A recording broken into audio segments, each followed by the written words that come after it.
আমরা কালীঘাট যাওয়ার উদ্দেশ্যে, আর এই হচ্ছে স্কাই ওয়াক। তো আবির, আমরা কি করতে চলেছি আজকে?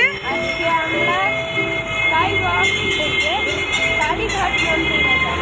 Exactly, so let's get in. চলুন আমাদের সাথে, আমরাও আপনাদেরকে দেখিয়ে দিই যে কত সহজভাবে কালীঘাট মেট্রো স্টেশনে নেমে আপনারা এরকম জাস্ট দুপা হাঁটলেই এরকম এসকেলেটর দেখতে পাবেন রাদার।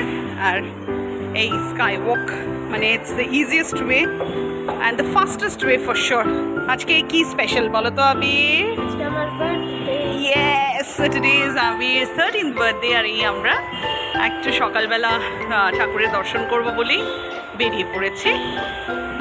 নিচটা খুব সুন্দরভাবে দেওয়া আছে, এই দেখুন এখানে রয়েছে, লেফট সাইডে লেখা আছে Kali temple and this is the huge sky walk, যেটা থ্রু দিয়ে আপনারা খুব সহজভাবেই কালীঘাট যেরকম দক্ষিণেশ্বরে হয়েছে। তো এটা আমরা অনেক দিনই আমার বাকেট লিস্টে ছিল যে আমরা আসবো। স্কাই ওয়াকটা একটা ইজিয়েস্ট ওয়ে হয় টু রিচ ইয়োর ডেস্টিনেশন। তো সেই কারণেই আজকে একটা খুব স্পেশাল দিন। এই দেখুন এইদিকে হচ্ছে কি হকার্স মার্কেট। এই দিকটাতে গেলেই আপনারা পেয়ে যাবেন অনেক কিছুই। দেখা যাচ্ছে রাইস অ্যান্ড খাবার দাবার অনেক কিছুই এখানে রয়েছে। আর আমরা এখন একদম সোজা যাচ্ছি। এই যে স্কাই ওয়াকটা দিয়ে যাচ্ছি, এটা কিন্তু অলমোস্ট আমরা 5 মিনিট হেঁটে নিলাম, বাট বেশ অনেকটাই, মানে you have to be prepared to walk and it's quite a distance মনে হচ্ছে। এখনও আমি দূর তাক আমি আমার ভিউয়ার্সদের দেখাই, এখনও স্কাই ওয়াকের মানে ব্যাপারটা শেষ হচ্ছে না।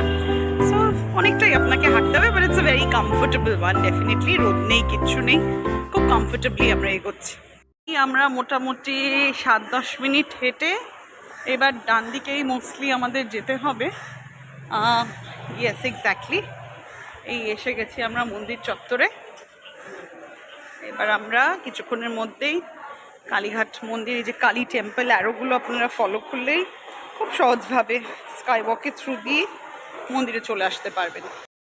পাবন জায়গায়, এই সুন্দর জায়গায় কালীঘাটে বেশ কটা বছর পরই আমি এলাম। অনেকগুলো বছরই কেটে গেছে কালীঘাট আসা হয় না, বাট আজ আবিরের বার্থডে উপলক্ষেই চলে এসেছি মায়ের কাছে। মায়ের আশীর্বাদ নিয়েই আমরা দিনটা শুরু করব। এই দেখুন এখানে দিয়ে, সেটা খুব মানে একটা ব্যক্তিগত ব্যাপার বলে আমি আর পুজোর ব্যাপারটা না দেখিয়ে দেখালাম না দেখিয়ে আমি চলে এলাম এখানে আদি শ্রী হরিতে। এখানে একটুখানি আমরা কচুরি মিষ্টি এ সমস্ত কিছু খাবো। তো আপনাদের দেখিয়ে দিই, এটা একটা বেশ সুন্দর জায়গা, মানে যেখানে আপনারা এই সমস্ত কিছু পেয়ে যাবেন, পিওর ভেজ একদম। এখানে প্রাইসটাও মেনশন করা আছে। সো একটুখানি কী আছে সেগুলোও দেখিয়ে দিই আপনাদের। প্রচুর জিনিসপত্র রয়েছে যেগুলো আপনারা এখান থেকে কিনে খেতেই পারেন।